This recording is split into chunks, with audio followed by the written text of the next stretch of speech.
चलिए तो फिर स्टार्ट करते हैं नेक्स्ट क्वेश्चन, क्वेश्चन नंबर 56। आइए बच्चों, तो इस क्वेश्चन में दिया गया है इस क्वेश्चन में दिया गया है कि इन तीनों की वैल्यू सेम होनी चाहिए, इन तीनों की वैल्यू सेम होनी चाहिए। तो उसके लिए a प्लस बी माइनस सी की वैल्यू क्या होगी। तो एक्चुअल क्वेश्चन यह बन जाता है कि इस पूरे फ्रैक्शन की वैल्यू ना बदलते हुए, इस पूरे फ्रैक्शन की वैल्यू ना बदलते हुए यही नंबर कुछ इस स्ट्रक्चर में आना चाहिए। वैल्यू तो वो ही होगी, लेकिन इस क्वेश्चन का स्ट्रक्चर इस फॉर्मेट में आना चाहिए। जब इस क्वेश्चन का स्ट्रक्चर इस फॉर्मेट में आ जाएगा तभी हमको ए, बी और सी की वैल्यू मिल जाएगी। तो वैल्यू नहीं बदलनी है, सिर्फ स्ट्रक्चर चेंज करना है। दैट मीन्स यहाँ पे हमको इस नंबर को सिंप्लीफाई करना है। नंबर यही रहेगा, बस इसको सिंप्लीफाई करना है विदाउट चेंजिंग इट्स वैल्यू। तो यहाँ पे देख सकते हो ये नंबर इरेशनल है, तो इसके लिए हम कॉन्सेप्ट लगा सकते हैं रैशनलाइजेशन का। तो यहाँ पे इस नंबर जो भी स्ट्रक्चर हमको लाना है, इसके डिनोमिनेटर में कुछ नहीं है, दैट मीन्स 1 है। तो हमको इस दिए गए नंबर का वैल्यू ना चेंज करते हुए, इस दिए गए नंबर की वैल्यू ना चेंज करते हुए डिनोमिनेटर में 1 लाना है। डिनोमिनेटर में क्या लाना है? 1। सो डिनोमिनेटर में 1 लाना है, दैट मीन्स डिनोमिनेटर में रैशनल नंबर लाना है। तो हमको डिनोमिनेटर का रैशनलाइजेशन करना चाहिए, ये आइडिया हमको आनी चाहिए। ठीक है, तो चलते आगे। तो यहां पे जो कोई ये नंबर दे रखा है, तो उस नंबर को हम सिंप्लीफाई करेंगे तो ये नंबर बन जाएगा 12/3 + √5 - 2√2। 3 + √5 - 2√2। तो यहां पे इसके इक्वल में, इसके डिनोमिनेटर में मैं सॉल्व करते हुए चला जाऊंगा। तो अब डिनोमिनेटर का रैशनलाइजेशन करना है। तो जनरली हम डिनोमिनेटर के रैशनलाइजेशन करते हुए हम a + b × a - b इस आइडेंटिटी का यूज करते हुए हम रैशनलाइजेशन कर देते हैं। लेकिन वो रैशनलाइजेशन हम तब यूज कर सकते हैं जब डिनोमिनेटर में 2 टर्म्स हो, डिनोमिनेटर में 2 टर्म्स हो। लेकिन यहाँ पे डिनोमिनेटर में 3 टर्म्स दिए गए हैं। तो 3 के लिए रैशनलाइजेशन कैसे किया जाएगा? तो हम 3 को ही 2 एज्यूम कर लेते हैं। 3 टर्म्स है, उसको हम 2 टर्म्स में कन्वर्ट कर देंगे। किस तरीके से? मैं इस पूरे फर्स्ट 2 टर्म्स को मैं अगर a एज्यूम कर लूंगा तो ये सेकंड वाली टर्म b हो जाएगी। ठीक है, तो कुछ इस तरीके से मैं 3 टर्म्स को 2 टर्म्स में कन्वर्ट करूंगा और फिर इसका रैशनलाइजेशन के लिए आगे बढ़ूंगा। तो यहाँ पे इसका कॉन्जुगेट पेयर हो जाएगा इस डिनोमिनेटर का। जब मैं 3 को 2 में कन्वर्ट कर दूंगा, इसका कॉन्जुगेट पेयर बन जाएगा 3 + √5 और माइनस की जगह पे हम मल्टीप्लाई करेंगे प्लस को लेके। तो ये बन जाएगा 3 + √5 + 2√2 -2√2 तो एज इट इज रहेगा। और इस पूरे टर्म को हम मल्टीप्लाई करेंगे, इस पूरे ब्रैकेट को हम मल्टीप्लाई करेंगे किससे? 3 + √5 माइनस के कॉन्जुगेट पेयर प्लस, तो प्लस 2√2 और 3 + √5 + 2√2। यानी कि हमने ये वाला, ठीक है, हमने क्या किया यहाँ पे बच्चों, हमने इस वाले टर्म से ऊपर नीचे सेम नंबर से मल्टीप्लाई कर दिया। जैसे ही सेम नंबर से मल्टीप्लाई करेंगे वैल्यू में कोई चेंज नहीं होगा, इस फ्रैक्शन के नंबर में, इस फ्रैक्शन में कोई चेंज नहीं होगा, इस नंबर में कोई चेंज नहीं होगा। ऊपर नीचे सेम नंबर से मल्टीप्लाई कर दिया, कॉन्जुगेट पेयर, माइनस की जगह पे प्लस लेके। अब ऊपर वाली टर्म, न्यूमरेटर वाली टर्म एज इट इज, उसको कुछ नहीं करना है, एज इट इज रख दो। 3 + √5 + 2√2 डिनोमिनेटर में। अब हमें यहाँ पे स्मार्टली वर्क करना है। तो यहाँ पे आप इसको a बोलोगे, इसको b बोलोगे, तो ये बन जाएगा a - b और ये बन जाएगा a + b। a + b, a - b, तो इनका प्रोडक्ट हो जाएगा, a² - b²। तो a² जैसे ही करेंगे तो इसका स्क्वायर आ जाएगा बच्चों 9, इसका स्क्वायर आ जाएगा a² + b², 9 + √5 का स्क्वायर 5, 9 + 5 14 + 6√5, 14 + 6√5 माइनस 2√2 का स्क्वायर, a² - b², 2√2 का स्क्वायर 8। ये बन गया स्क्वायर डिनोमिनेटर में। जैसे ही मैंने ये लिख दिया, अब नीचे में फाइनल आंसर बच जाएगा 12 इन ब्रैकेट 3 +, फिर से न्यूमरेटर में कोई चेंज नहीं, numerator as it is. Denominator में 14 - 8, ये बन जाएगा 6 + 6√5, ये बन जाएगा 6 + 6√5। अब हम अगर आगे चलेंगे तो डिनोमिनेटर से हम 6 कॉमन निकाल के 12 को कैंसिल कर सकते हैं। तो आगे बन जाएगा 12 इन ब्रैकेट 3 + √5 + 2√2। डिनोमिनेटर में 6 को कॉमन निकाल दिया तो ये बन जाएगा 1 + √5। तो 6 1 = 6 2 = 12। फिर से देखिए, मैंने एक बार में तो रैशनलाइजेशन कर दिया, लेकिन डिनोमिनेटर में फिर भी डिनोमिनेटर में इरेशनल नंबर ही आ रहा है, 1 + √5, यानी कि फिर से इरेशनल नंबर आ रहा है। तो डिनोमिनेटर का रैशनलाइजेशन का प्रोसेस जो था वो अभी तक कंप्लीट नहीं हुआ है। तो फिर से एक बार रैशनलाइजेशन कर दो, फिर से एक बार इसी नंबर को।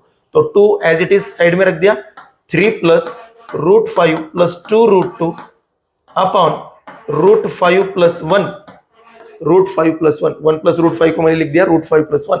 अब रैशनलाइजेशन फिर से एक बार करना है, तो इसका कॉन्जुगेट हो जाएगा रूट 5 माइनस 1, तो रूट 5 माइनस 1 से ऊपर नीचे मल्टीप्लाई कर दिया। सो जैसे ही मल्टीप्लाई किया आगे बन जाएगा न्यूमरेटर वाली टर्म, फिर से कोई न्यूमरेटर में हाथ नहीं लगाएगा, एज इट इज रखेंगे न्यूमरेटर की टर्म को, और डिनोमिनेटर में हम करेंगे मल्टीप्लाई। ए प्लस बी, फिर से एक बार ए प्लस बी, ए माइनस बी, तो ये बन जाएगा ए स्क्वायर माइनस बी स्क्वायर, ये बन जाएगा ए स्क्वायर माइनस बी स्क्वायर, तो ये बन जाएगा 5 माइनस 1 यानी कि 4 बन जाएगा 4। तो 2 1 जा 2 2 जा 4। अब न्यूमरेटर में 2 ब्रैकेट का मल्टीप्लाई कर दो, 2 ब्रैकेट का मल्टीप्लाई कर दो और आगे देखेंगे 3 से मल्टीप्लाई इन दोनों को, तो 3 से मल्टीप्लाई करेंगे तो 3 रूट 5 माइनस 3। अब रूट 5 से मल्टीप्लाई करेंगे तो ये बन जाएगा प्लस 5 माइनस रूट 5। अब फिर 2 से मल्टीप्लाई करेंगे तो ये बन जाएगा 2 root 10, root 2 into root 5 root 10, और ये बन जाएगा माइनस 2 रूट 2 और अपॉन का 2 एज इट इज, अपॉन का 2 एज इट इज। अब न्यूमरेटर में पहले तो लाइक टर्म को सिंप्लीफाई कर लो, ये बन जाएगी 2 लाइक टर्म्स, तो इन 2 लाइक टर्म को सिंप्लीफाई करेंगे तो ये बन जाएगा 2 रूट 5 माइनस 3 प्लस 5 यानी कि plus 2 root 10 minus 2 root 2 upon 2, that's it. अब ऊपर में सब तरफ मुझे कोएफिशिएंट में 2 नजर आ रहा है, तो 2 को कॉमन निकालो और कैंसिल करो, हमारा आंसर बन जाएगा बच्चों। तो यहां पे हमारा आंसर आ जाता है इक्वल टू 2 को कॉमन निकाल दिया तो बचेगा क्या, root 5 plus 1 plus root 10 minus root 2 upon 2, तो 2 गेट कट गया तो ये नंबर आ गया बच्चों root 5 plus 1, root 5 plus 1 plus root 10 minus root 2। ठीक है, तो इसका कंपैरिजन, ये नंबर किसके इक्वल में आ गया, ये नंबर को सिंप्लीफाई करते करते मैंने डिनोमिनेटर में 1 आ गया, डिनोमिनेटर का रैशनलाइजेशन हो गया।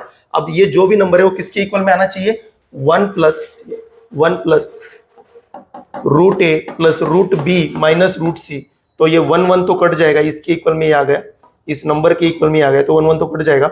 अब जो यहाँ पे माइनस के आगे जो भी है वो होगी सी की वैल्यू, क्योंकि माइनस रूट सी है तो माइनस के आगे जो भी सर्ड वाली टर्म है वो हो जाएगी सी की वैल्यू। तो और आगे में ए की वैल्यू 5 ले लो या फिर ए की वैल्यू 10 ले लो, इसमें कोई दिक्कत नहीं है। ए की वैल्यू 5 तो बी की वैल्यू 10, या फिर ए की वैल्यू 10 तो बी की वैल्यू 5 और सी की वैल्यू हो जाएगी 2। तो ये बन गए हमारे ए की वैल्यू 5, बी की 10, सी की 2। तो यहाँ पे हमको पूछा गया ए प्लस बी माइनस सी, तो 5 प्लस 10 माइनस 2 यानी कि आंसर आ जाएगा 13 बच्चों, आंसर आ जाएगा 13। तो आंसर बन गया प्लस 13। ओके, तो होप सो आपको समझ आया होगा। थोड़ा सा लेंदी जरूर लग रहा है टाइम के हिसाब से, लेकिन लेंदी इसीलिए हो गया कि 2 टाइम्स हमको ये प्रोसेस करनी पड़ी। पहले तो 1 टाइम में किया, नंबर डिनोमिनेटर इरेशनली आया, तो फिर से एक बार वही प्रोसेस हमको रिपीट दोहरानी पड़ी है, इसीलिए थोड़ा सा टाइम कंज्यूमेबल क्वेश्चन था। जैसे कि मैंने बोला था आपको कि कुछ क्वेश्चन आपको टाइम इजी तो होंगे लेकिन आपको टाइम देके सॉल्व करना पड़ेगा, तो इसके लिए प्रैक्टिस चाहिए, क्योंकि एक भी गलती अगर अंदर में हो गई तो आपका आंसर रॉन्ग हो जाएगा। तो ये प्रैक्टिस के लिए, ये एक्यूरेसी के लिए आपको प्रैक्टिस बहुत ज्यादा जरूरी है, जरूर प्रैक्टिस कीजिए इस क्वेश्चन को। आगे बढ़ते हैं नेक्स्ट क्वेश्चन तरफ। क्वेश्चन नंबर 57 क्या दे रखा है, इस क्वेश्चन में दे रखा है कि एफ ऑफ एक्स एक कुछ पॉलिनोमियल है, quadratic polynomial in x and leaves remainder, तो 3 रिमाइंडर दे रखे हैं, और जो डिवाइड करने वाली पॉलिनोमियल है वो लीनियर पॉलिनोमियल है, तीनों पॉलिनोमियल लीनियर है। तो लीनियर पॉलिनोमियल से हमको डिवाइड करने पे रिमाइंडर पूछा गया है, रिमाइंडर दिया गया है। तो लीनियर पॉलिनोमियल से अगर डिवाइड कर रहे हो तो आप रिमाइंडर थ्योरम लगा सकते हो बाय यूजिंग रिमाइंडर थ्योरम, क्योंकि रिमाइंडर के टाइम पे ही हम लगा सकते हैं, और ऊपर से हम रिमाइंडर थ्योरम तभी लगा सकते हैं जब हम लीनियर पॉलिनोमियल से डिवाइड कर रहे हो। तो इनको हम लीनियर से ही डिवाइड कर रहे हैं, तो लगा दो यहाँ पे। तो रिमाइंडर थ्योरम क्या बोलता है कि x प्लस 1 से डिवाइड करने पे रिमाइंडर क्या आएगा, -1। x प्लस 1 से डिवाइड करके इसका जो भी जीरो होगा वो x प्लस 1 का जीरोज आ जाएगा -1। यहाँ इस पॉलिनोमियल का जीरोज इस गिवन पॉलिनोमियल पे पुट करने पे जो भी इस पॉलिनोमियल की वैल्यू आएगी वो वैल्यू आपका रिमाइंडर होगा।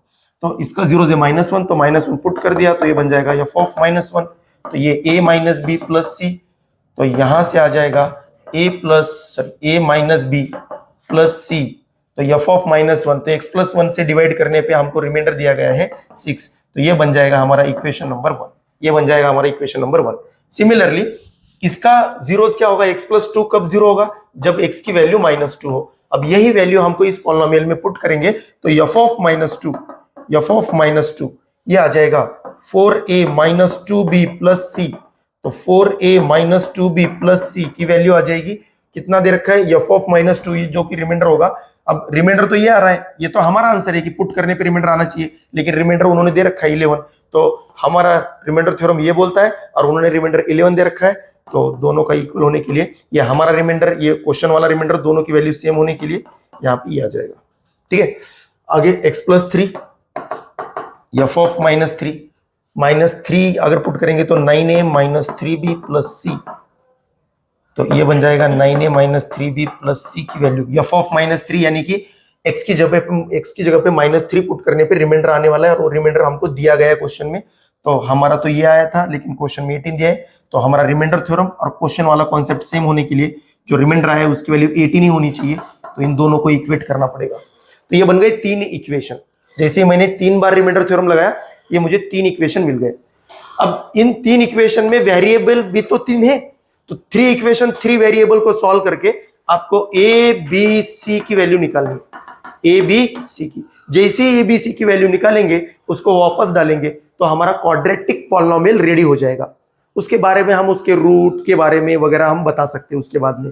तो इस क्वाड्रेटिक पॉलिनोमियल के रूट के बारे में वगैरह कुछ बताना है आपको, तो पहले तो आपको इसके कोएफिशिएंट निकालने पड़ेंगे, क्योंकि रूट्स और रिलेशन के बीच में रूट्स और कोएफिशिएंट के बीच में रिलेशन होता है। कोएफिशिएंट मिल जाएंगे तो रूट्स के बारे में इंफॉर्मेशन हम निकाल सकते हैं। तो पहले तो कोएफिशिएंट निकाल लेते हैं। तो कोएफिशिएंट निकालने के लिए सॉल्व करने की मेथड क्या होगी बच्चे, यहाँ पे कि किसी भी एक वेरिएबल को एलिमिनेट कर दो। पहले 2 इक्वेशन में किसी भी एक वेरिएबल को एलिमिनेट कर दो। मान लो मैंने सी को एलिमिनेट कर दिया फर्स्ट और सेकंड में, तो बचे हुए इक्वेशन में भी आपको सी को ही एलिमिनेट करना है। जो वेरिएबल आप पहले 2 इक्वेशन में एलिमिनेट करोगे उसी वेरिएबल को आप बाद में भी सेम वेरिएबल को आप एलिमिनेट करोगे। ठीक है, तो फर्स्ट और सेकंड में मैं सी को एलिमिनेट करूंगा, तो मैं यहां पे लिख लेता हूं 2 माइनस 1, 2 माइनस 1, 2 में से 1 को सब्ट्रैक्ट कर दिया तो बचेगा क्या, 3a माइनस b, सी तो कट जाएगा और ये बचेगा 5, ये बनेगा 5। ठीक है, तो इसको मान लिया क्वेश्चन नंबर 4, इसको मान लिया क्वेश्चन नंबर 4।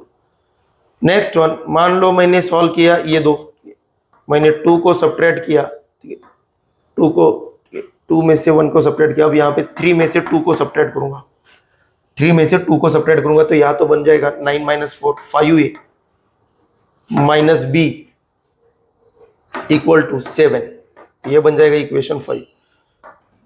अब मैंने दोनों में भी c को ही एलिमिनेट किया, तो ये नए जो 2 इक्वेशंस आ गए, दोनों इक्वेशन ए बी में आ गए। अब इनको सॉल्व करके ए बी की वैल्यू निकाल लो, और जो भी ए बी की वैल्यू आएगी वो पुराने वाले 3 में से किसी भी इक्वेशन में पुट कर दो, बचे हुए सी की वैल्यू भी मिल जाएगी।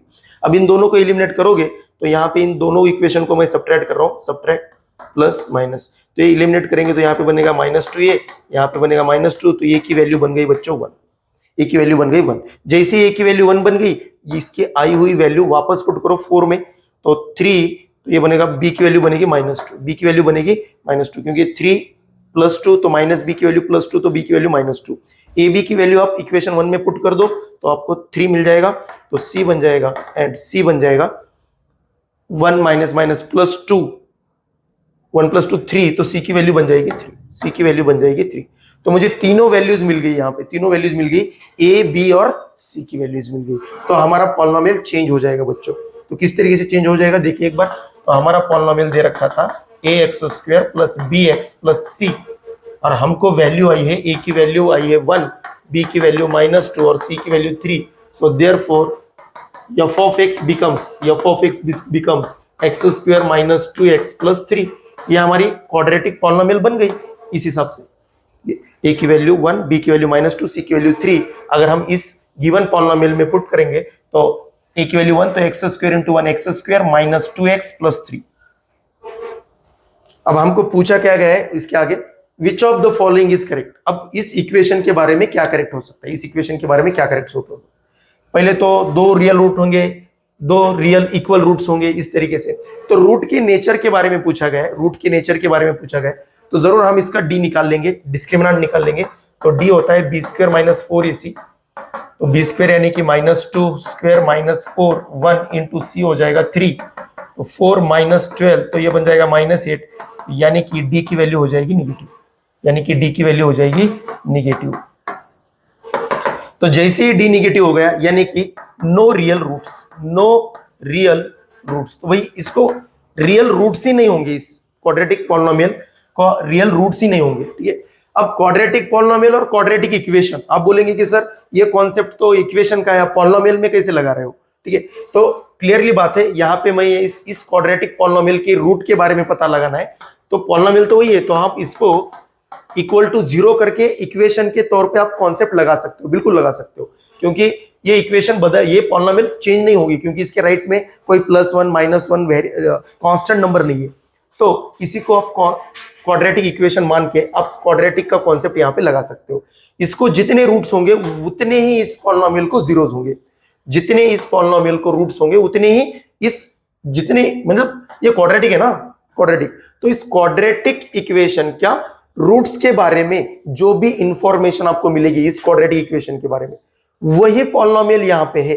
तो अगर राइट हैंड साइड में 0 है तो पॉलिनोमियल और क्वाड्रेटिक इक्वेशन, ठीक है, क्वाड्रेटिक इक्वेशन के राइट साइड में 0 है और लेफ्ट की पॉलिनोमियल और ये लेफ्ट की पॉलिनोमियल अगर सेम हो तो उसके रूट्स के बारे में रिजल्ट जो भी आते हैं, इक्वेशन से रिजल्ट आए तो वही रिजल्ट आप पॉलिनोमियल में लगा सकते हो और पॉलिनोमियल से आने वाले रिजल्ट क्वाड्रेटिक में लगा सकते हो। लेकिन कब इस इक्वेशन के आरएचएस में 0 हो और जो लेफ्ट की पॉलिनोमियल है वही पॉलिनोमियल यहाँ पे होनी चाहिए, ठीक है। यानी कि यहाँ पे अगर 1 आ जाता तो इसके कोएफिशिएंट चेंज हो जाते और कोएफिशिएंट चेंज हो जाता तो इसके रूट्स अलग और इसके रूट्स अलग हो जाते, इसके जीरोस अलग, इसके रूट्स अलग हो जाते। लेकिन पॉलिनोमियल सेम देखिए तो भाई इनके रूट्स का रिजल्ट मैच कर जाएगा, ठीक है। तो नो रियल रूट्स, तो पहला ऑप्शन तो गलत हो गया, दूसरा ऑप्शन भी गलत हो गया। ये रियल रूट्स है बोल रहे हैं यहाँ पे, तो दोनों रॉन्ग हो गए। अब यहाँ पे बोला गया कि इस पूरे पॉलिनोमियल की वैल्यू ऑलवेज पॉजिटिव या फिर इस पूरे पॉलिनोमियल की वैल्यू ऑलवेज नेगेटिव। ऑलवेज माने फॉर एवरी, इस सिंबल का मतलब होता है for every real number, capital R means real number का सेट। तो कोई भी रियल नंबर के लिए एफ ऑफ एक्स की वैल्यू पॉजिटिव होगी या फिर एफ ऑफ एक्स की वैल्यू नेगेटिव होगी। तो हमको देखना है कि इस पॉलिनोमियल की वैल्यू जो हमको क्वेश्चन में दी गई है, इस पॉलिनोमियल की वैल्यू ऑलवेज पॉजिटिव आती है, ऑलवेज नेगेटिव आती है।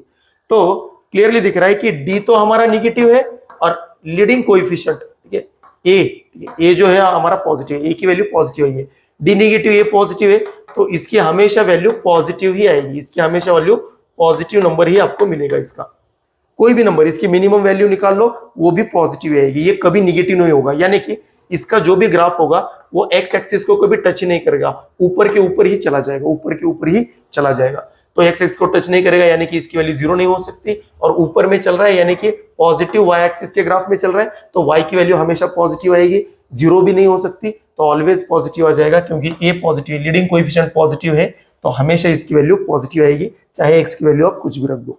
तो इसीलिए यहाँ पे एफ ऑफ एक्स की वैल्यू पॉजिटिव, तो ऑप्शन सी करेक्ट हो जाएगा, क्योंकि लीडिंग कोएफिशिएंट पॉजिटिव है। जैसे जैसे एक्स की वैल्यू बढ़ाते जाओ या फिर कम करते जाओ, आपकी एफ ऑफ एक्स की वैल्यू हमेशा ग्रेटर देन 0 ही रहने वाली है, चाहे एक्स की वैल्यू आप कोई भी रियल नंबर पुट करो, हमेशा ग्रेटर देन 0 होगी। आप पुट करके देख सकते हो, ठीक है। ये एक रिजल्ट है स्टैंडर्ड, इसलिए आपको ये ध्यान रखना पड़ेगा।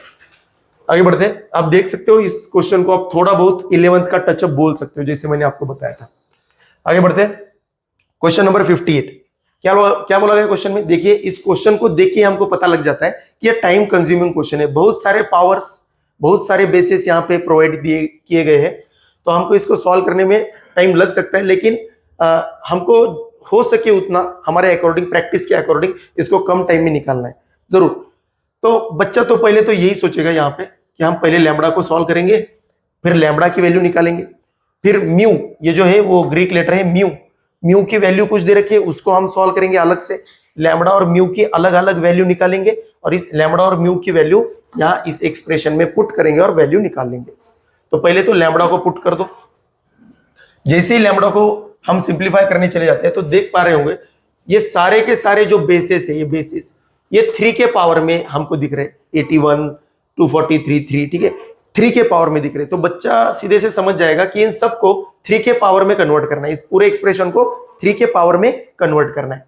ओके, तो इस एक्सप्रेशन को 3 के पावर में कन्वर्ट करना है, तो ये हो गई ऑफिशियल बात। ठीक है, अब अनऑफिशियली आप ये भी कर सकते हो कि आपको अगर लग रहा है कि सर इस एक टर्म को अगर हम 3 के पावर में ना लाते हुए अगर 9 के पावर में लाते हैं तो आंसर जल्दी सॉल्व होगा, तो जरूर आप वहां पे एडजस्टमेंट करके कुछ टर्म्स को 3 के पावर में लेके आओ, कुछ टर्म्स को 9 के पावर में लेके आओ। आपके अकॉर्डिंग यहाँ पे टाइम बचाने के लिए आपके अकॉर्डिंग यहाँ पे आपको एडजस्टमेंट करनी आनी चाहिए। ऐसा नहीं है कि हमेशा सबको 3 के पावर में ही लाना है, 3 के पावर में ही लाना है। आप 9 के पावर में लाके भी आंसर निकाल सकते हो। अगर उससे आपका टाइम बच रहा है तो आपको उस मेथड को जरूर हैंडल प्रॉपरली करना होगा। ठीक है, तो चलते यहाँ पे 0.3 है तो मैं इसको लिख लेता हूं 3/10 का पावर 1/3, 3/10 का पावर 1/3 इंटू 1/27 यानी कि 3 का पावर -3 उसका पावर 1/4। ठीक है, नीचे में 3 तो ऊपर में माइनस, 3 का पावर 2 तो इसका पावर लिख दिया मैंने 1/3, 9 को लिख दिया 3 का पावर 2, 2 इंटू 1/6 यानी कि 1/3 इंटू 0.81 को नीचे में मुझे दिख रहा है 0.9 दिख रहा है नीचे में, तो मैं इसको 0.9 के टर्म्स में लेके आता हूं, तो इसको मैं लिख सकता हूं 0.9 का स्क्वायर, तो यहाँ पे 2 आ गया, तो 2 into 2 to the power 2 into 2/3, तो पावर के पावर का मल्टीप्लिकेशन हो जाएगा, ये बन जाएगा 4/3, ये बन जाएगा 4/3 अपॉन नीचे में 0.9, इसको तो एज इट इज रख दूंगा क्योंकि बेस तो हमने सेम बना दिया है, 3 का पावर -1/2 ओके इंटू 1/3 यानी कि 3 का पावर 2 बन जाएगा ओके, यहाँ पे बन जाएगा 3 का पावर 243 यानी कि 3 का पावर 5 होता है, तो -5/4 आगे चलते फिर। तो यहाँ पे हम पहले तो इन दोनों को सॉल्व कर लो, इन दोनों को सॉल्व करके आएगा 0.9 का पावर 2/3, 0.9 का पावर 2/3, इस जिनका बेस सेम दिख रहा है उनको पहले सॉल्व कर दिया। ठीक है, अब बाद में आपको यहाँ पे लिखना है 3 का पावर 1/3 अपॉन 10 का पावर 1/3। ठीक है, क्योंकि यहाँ पे साइड में मुझे सब 3 के पावर दिख रहे हैं, यहाँ पे 10 अंदर में घुसा पड़ा है, तो उसको बाहर निकाल दो, तो बाहर निकालने के लिए पावर को सेपरेट कर दिया। अब इनटू ये बाकी वाले टर्म को सिंप्लीफाई करो, -3/4 इंटू 3 का पावर 1/3 अपॉन में ये 3 का पावर, हाँ डिनोमिनेटर में आप बिल्कुल सिंप्लीफाई कर सकते हो, -1/2 + 2 तो ये बन जाएगा 3/2 इंटू 3 का पावर -5/4, ये बन गया डिनोमिनेटर में। आगे बढ़ते, इक्वल टू 0.9 का पावर 2/3, ये तो बन गया, पहली वाली टर्म तो एज इट इज रहेगी 2/3 इंटू, तो सिर्फ न्यूमरेटर की सिंप्लीफिकेशन कीजिए, इन तीनों का सिंप्लीफिकेशन कीजिए, सिर्फ इन तीनों का, इस 10 को तो हम डिनोमिनेटर में भेज देंगे, तो डिनोमिनेटर में चला जाएगा 10 to the power 1/3 into -5/4, base same है तो पावर की एडिशन प्लस 3/2, ये बन जाएगा 4 -5 प्लस 2 टू द 4 यानी कि 3 टू द 6, ये बन जाएगा 1/4, नीचे में बन जाएगा 1/4, 3 का पावर 1/4। अब ऊपर में अगर हम सिंप्लीफाई करेंगे तो यहाँ पे ऊपर में बनेगा, इन तीनों का बेस सेम है तो पावर की एडिशन 1/3 1/3 2/3, तो 2/3 - 3/4, 2/3 - 3/4, तो एलसीएम आ जाएगा 4, तो सॉरी एलसीएम आ जाएगा 12, तो 4 टू ज़ा 8 माइनस 4 टू 3 3 ज़ा 9, ठीक है, 4 टू ज़ा 8 3 3 ज़ा 9, तो ये बन रहा है -1/12, कुछ -1/12, तो यहाँ पे बन रहा है 3 का पावर -1/12, तीनों पावर की एडिशन की, बेस में तो 3 रहेगा लेकिन पावर की एडिशन करने पे -1/12 बेस में भी आ गया। अब यहाँ पे इस 0.9 को लिख दो 9/10, क्योंकि इसको भी सॉल्व करना है, तो ये बन जाएगा 2/3, तो डिनोमिनेटर में 10 का पावर 1/3 एज इट इज, और यहाँ पे 3 का पावर -1/12 और -1/4, -1/4। अब नेक्स्ट स्टेप में 10 का पावर 2/3, 9 का पावर 2/3 यानी कि ये बन जाएगा 3 का पावर 4/3 इंटू 10 का पावर 2/3 इंटू 10 का पावर 1/3, ठीक है, ये पावर डिस्ट्रीब्यूट कर दिए गए, ये पावर डिस्ट्रीब्यूट, और जैसे डिनोमिनेटर में 10 का पावर 2/3 आ गया, फिर से डिनोमिनेटर में आ गया, और ऊपर में 9 था, 9 को लिख दिया 3 का स्क्वायर, तो पावर के पावर का मल्टीप्लिकेशन 2 इंटू 2/3 4/3, जैसे यहाँ पे लिखेंगे 12, एलसीएम तो 12 आ गया, तो ये -4 ये -3, तो ये बन जाएगा कितना -1/3, 3 का पावर -1/3। तो आगे सिंप्लीफाई करके ये बनने वाला है, ऊपर में आने वाला है 3/3, यानी कि ऊपर में आने वाला है 3 और नीचे में आने वाला है 10। ये बन गई बच्चों लैम्बडा की वैल्यू, ये बन गई लैम्बडा की वैल्यू 3/10। ठीक है, लैम्बडा की वैल्यू 3/10।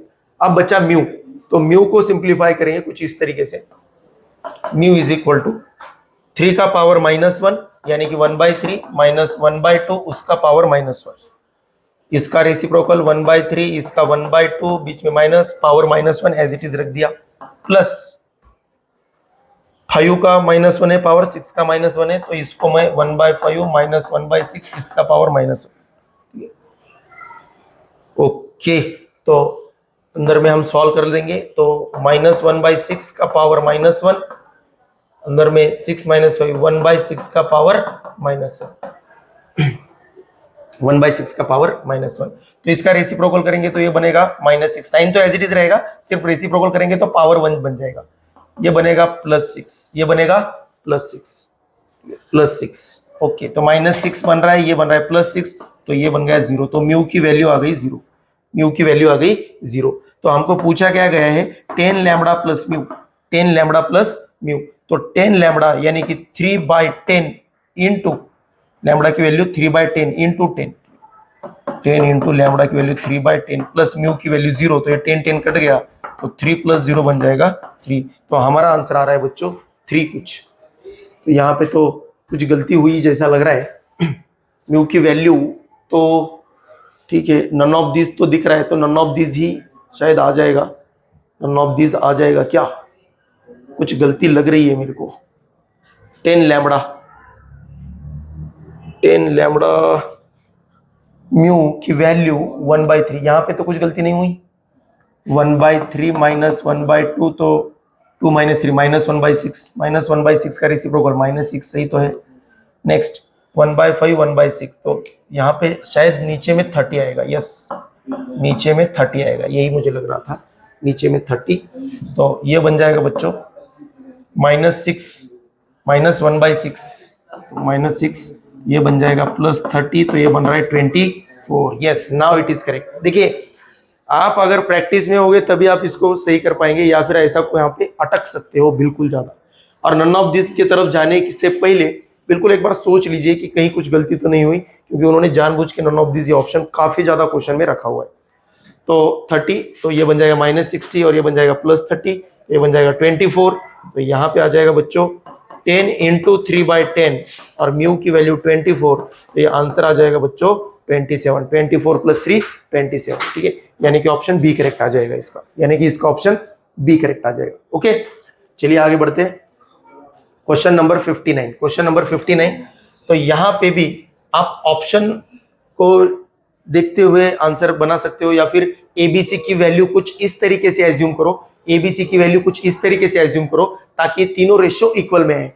ये तीनों रेशियो अगर इक्वल में आ रहे हैं उस वैल्यूज के लिए, एबीसी की कुछ वैल्यूज इस तरीके से एज्यूम कर लो कि ये एबीसी की वैल्यू एज्यूम करने पे ये गिवन इंफॉर्मेशन अगर करेक्ट हो रही हो तो वो वैल्यूज इस गिवन एक्सप्रेशन में पुट कर दो, और जो भी इसकी वैल्यू आएगी वही वैल्यू किसकी होगी, के की होगी, वही वैल्यू के की होगी। तो मान लो मैंने ए को रख दिया 2 2 2, मैंने तीनों वैल्यूज सेम ले ली, कोई डिफरेंट लेगा कुछ भी करेगा, लेकिन वैल्यू इस तरीके से लेनी है कि ये तीनों रेशियोज सेम आनी चाहिए। तो देखो मैंने तीनों वैल्यूज अगर सेम ले ली तो ये तीनों वैल्यूज सेम आ रही है। देखो 2/4 2/4 2/4, तो ये तीनों की वैल्यू आ रही है 1/2, तीनों की वैल्यू कट के कितनी आ रही है 1/2, तो के की वैल्यू हो जाएगी बच्चों 1/2। तो ये ऑप्शन बी करेक्ट हो जाएगा, ऑप्शन बी करेक्ट हो जाएगा।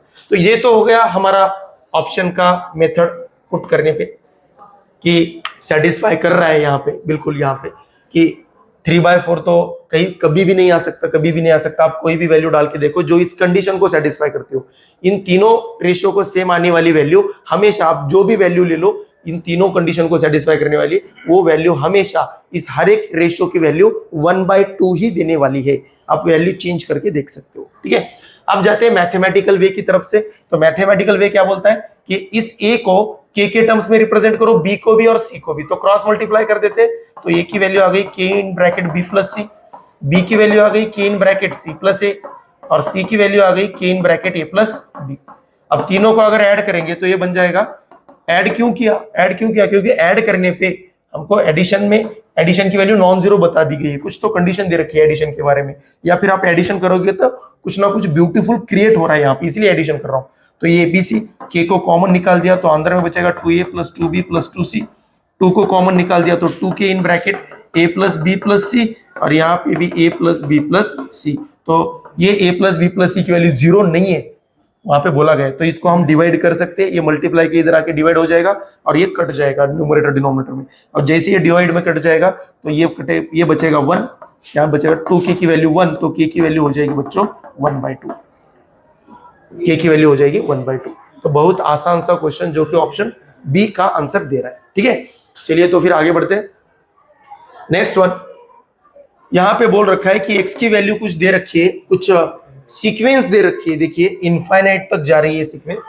Then quadratic equation having roots x plus 1/x and x minus 1/x। ठीक है, तो इस रूट्स के बारे में बाद में देखेंगे, पहले तो हम इस x को सॉल्व कर लेते हैं। तो x को सॉल्व करते हुए हम क्लियरली देख सकते हैं इस सीक्वेंस है, तो जरूर हमको इस सीक्वेंस में पैटर्न ढूंढना चाहिए, तभी हम आंसर की तरफ जाएंगे। तो इसका अगर हम पैटर्न देखेंगे तो ये सीक्वेंस एक जीपी क्रिएट कर रही है। ये जीपी यानी कि एक फिक्स टर्म से मल्टीप्लाई करते हुए जाना है, एक फिक्स नंबर से हर एक टर्म को मल्टीप्लाई करते हुए जाना है। तो यहाँ पे कौन से नंबर से मल्टीप्लाई करते हुए जा रहे हैं, देखिए 1/√2 को अगर 1/√2 से मल्टीप्लाई करेंगे, पहले तो 1/√2 को 1/√2 ये फर्स्ट टर्म है, फर्स्ट टर्म 1/√2, उसको अगर 1/√2 से मल्टीप्लाई करोगे तो 1/2 आएगा। फिर 1/2 को हम फिर से 1/√2 से मल्टीप्लाई करेंगे तो 1/2√2 आ जाएगा।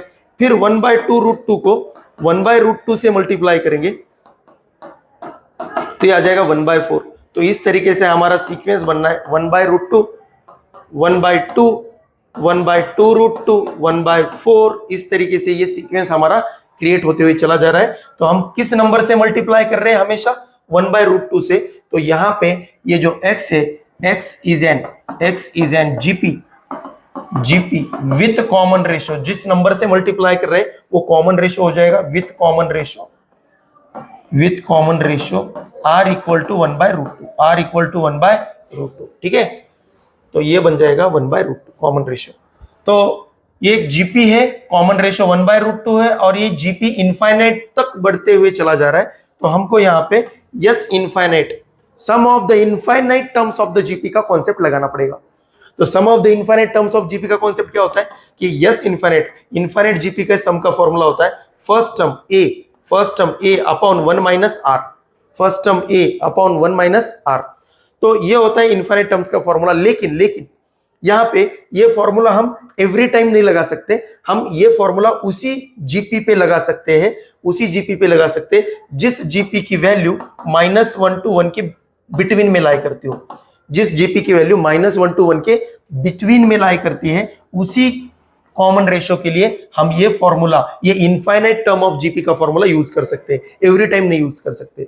तो हमारा कॉमन रेशो क्या है 1/√2 यानी कि 1/414, अप्रोक्सीमेटली 1/1.414। तो numerator is less than denominator, तो इसकी वैल्यू लेस देन 1 आएगी और ग्रेटर देन 0 आएगी। पॉजिटिव है तो ग्रेटर देन 0 भी आएगी। तो यहां से क्लियरली देखा जा सकता है कि 1/√2 लेस देन 1 है और ग्रेटर देन 0 है, यानी कि ये जो r की वैल्यू है वो 1 to 0 के बिटवीन में है, और जो नंबर 0 to 1 के बिटवीन में है वो नंबर -1 to 1 के बिटवीन में तो हो गई, ठीक है, क्योंकि ये जो सेट है ये सेट इसका सबसेट होगा। ठीक है, तो जो नंबर 0 to 1 के बिटवीन में लाई करता है वो -1 to 1 के बिटवीन में भी होगा। तो यहां से हमने वेरीफाई कर लिया कि यहाँ पे हम फॉर्मूला लगा सकते हैं, क्योंकि हमारा जो कॉमन रेशो है, ये कॉमन रेशो ये गिवन कंडीशन को सेटिस्फाई कर रहा है, इस फॉर्मूले की कंडीशन को सेटिस्फाई कर रहा है। तो हम यहाँ पे लिख सकते हैं x is equal to first term 1/√2 upon 1 minus r, common ratio 1/√2। तो ये बन जाएगा बच्चों, अब आगे ये बन जाएगा 1/√2 अपॉन, ये हो गया न्यूमरेटर √2 अपॉन √2 - 1/√2। तो 1/√2 इंटू √2 अपॉन √2 - 1, तो √2 कट गया तो ये बन गया 1/√2 - 1, और इसका रेशलेशन करेंगे तो ये बन जाएगा √2 + 1। तो ये हो गई x की वैल्यू √2 + 1, x की वैल्यू हो गई, रेशलेशन करने के बाद x की वैल्यू हो गई √2+1, जो कि इस फॉर्मूला का यूज कर दिए। तो इन्होंने जीपी के ऊपर भी क्वेश्चन पूछा है जो कि 10th के किसी भी बोर्ड में इंक्लूडेड नहीं है। तो मैंने जैसे बताया था कि ये 11th क्लास के भी कुछ क्वेश्चन पूछ सकते हैं, तो उसमें से एक क्वेश्चन आप बोल सकते हो। ठीक है, तो आगे बढ़ते हैं। एक्स की वैल्यू दे रखी है √2+1। तो अब हमें क्या निकालना है? अब आगे सोचिए कि ये तो एक्स की वैल्यू मिल गई। अब आगे हमको बोला गया है कुछ ऐसा क्वाड्रेटिक इक्वेशन हमें चाहिए, हमको कुछ ऐसा क्वाड्रेटिक इक्वेशन चाहिए जिसका एक रूट x+1/x हो और दूसरा रूट x-1/x हो। तो x की वैल्यू तो पता है, तो चलो फटाक से 1/x की वैल्यू भी निकाल लेते। तो यहां से 1/x मिल जाएगा 1/√2+1, और इसका रेशलेशन करेंगे तो ये बन जाएगा √2-1। तो 1/x की वैल्यू मिल रही है हमें √2-1। तो x की वैल्यू मिल गई, 1/x की वैल्यू भी मिल गई हमें। तो जैसे ही x और 1/x की वैल्यू मिल गई, इनका एडिशन करने पे, इसका एडिशन करने पे एक रूट आ रहा है और इनका सब्ट्रैक्शन करने पे दूसरा रूट आ रहा है हमारे क्वाड्रेटिक इक्वेशन का। तो एडिशन कर लेंगे तो ये बन जाएगा x+1/x, एडिशन करेंगे तो 1-1 कट जाएगा, ये बन जाएगा 2√2, x+1/x 2√2, और x-1/x बन जाएगा, x-1/x बन जाएगा सिर्फ 2। तो ये है हमारा एक रूट अल्फा, ये है हमारा एक रूट बीटा। तो हमको निकालना है ये दो रूट आने वाले क्वाड्रेटिक इक्वेशन। हमको कुछ ऐसा इक्वेशन फ्रेम करना है जिसमें एक रूट हमको कुछ इस तरीके से इक्वेशन बनाना है कि उस इक्वेशन का एक रूट 2√2 हो तो दूसरा रूट 2 हो। ठीक है, तो हमको पता है इक्वेशन बनाने के लिए हमारा जो फॉर्मूला है x² minus sum of the roots into x plus product of roots. तो यहां से x² minus sum of root कितना आ जाएगा 2 + 2√2 into x plus product of root कितना आ जाएगा 4√2 इक्वल टू 0। तो इसको हम रीअरेंज करके 2 को कॉमन निकाल के भी लिख सकते हो, -2√2+1 into x plus 4√2 equal to 0। अब देख पा रहे होंगे ये ऑप्शन यहां किसी भी ऑप्शन में नहीं है। ठीक है, हमारा आ गया हुआ आंसर, ये आंसर किसी भी ऑप्शन में दिया नहीं है। ठीक है, तो ये क्वेश्चन तो करेक्ट है बच्चों, लेकिन इसका आंसर किसी भी ऑप्शन में नहीं है। ये एक्चुअल कॉलेज की तरफ से गलती हुई है इसके ऑप्शन देने में। तो हमारा तो आंसर बिल्कुल करेक्ट है, लेकिन यहाँ पे ऑप्शन में नहीं दिया गया है। तो बिल्कुल इसको बोनस मिल जाएगा आपको, इसके मार्क्स आपको, अगर अटेम्प्ट किया है किसी बच्चे ने तो बोनस मिल जाएगा, अटेम्प्ट किया है तो, या फिर किसी ने खाली छोड़ दिया फिर तो उसको मार्क्स नहीं मिलेंगे। तो जिस किसी ने अटेम्प्ट किया है तो इसको ये बोनस मार्क मिल जाएंगे।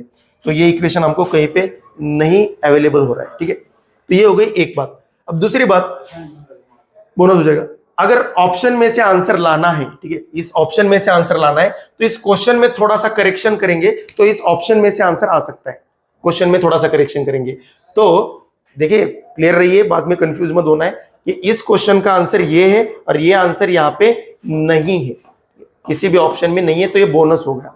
लेकिन अगर इस क्वेश्चन को हम कुछ इस तरीके से करेंगे कि इसका एक रूट x होगा और दूसरा रूट हो जाएगा 1/x, एक रूट x और दूसरा रूट 1/x, तो हमारा ऑप्शन में से आंसर आ जाएगा। ऑप्शन में से आंसर आ जाएगा वो किस तरीके से, x हो गया √2+1, मान लो इसको अल्फा इसको बीटा, तो सम ऑफ रूट क्या हो जाएंगे 2√2, सम ऑफ रूट क्या हो जाएंगे 2√2, और प्रोडक्ट ऑफ रूट क्या हो जाएगा इनका, alpha into beta, product of root हो जाएगा a + b into a - b, तो ये हो जाएगा 1 इक्वल टू 0।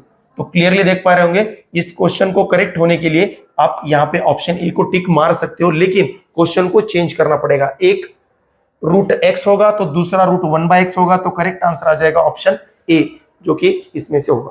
ठीक है, लेकिन उन्होंने रूट x और 1/x नहीं, उन्होंने रूट दे रखे x + 1/x और x - 1/x। तो यहाँ पे बिल्कुल यहाँ पे आंसर जो भी आ रहा है, हमारा जो करेक्ट आंसर आ रहा है वो किसी भी ऑप्शन में नहीं है, तो ये बोनस हो जाएगा। ठीक है, ओके।